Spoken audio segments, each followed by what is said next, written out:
روایت است که پیامبر خدا صلی الله علیه و سلم فرموده است که ثواب عملها وابسته به نیت است. هر شخصی که هجرتش به سوی الله و رسول او، پس هجرت او به سوی الله و رسول او. و هر شخصی که نیتش به سوی زن است و به سوی دنیاست، پس هجرت او به سوی همان است که هجرت کرده است.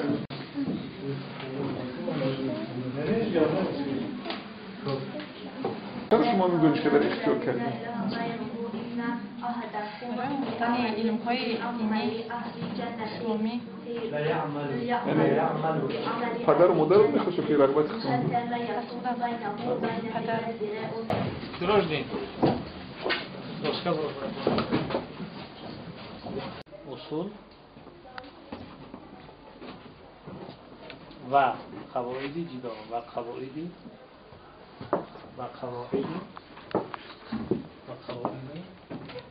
ولو نبرخ شو باست و قواعد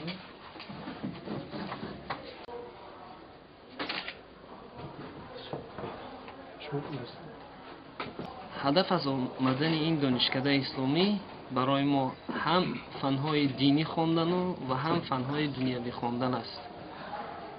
هدف اساسی ما زبان عربی و انگلیسی را آموختن است. باریچه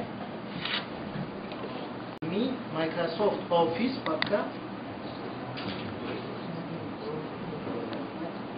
مایکروسافت ورد کنه تکمچه چپ پخشی تکمچه چپی میشه مایکروسافت ورد از همون برنامه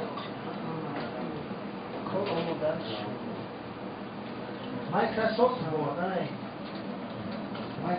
یک تا بلو آفیس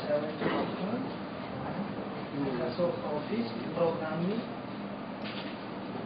دانشکده اسلامی هم به مثل دیگر دانشگاه‌های مؤسسه‌های تعلیمی عالی کشور دانشجویان از تمام گوشه و کنار کشور به اینجا آمدن. هستند نفرانی که از خود دوشنبه و ناحیه‌های تابع هستند و هستند از ولایت سوخت، ولایت خراسان. اینچنین دانشجویان از ولایت مختار بدخشان در ما تحصیل کرده است.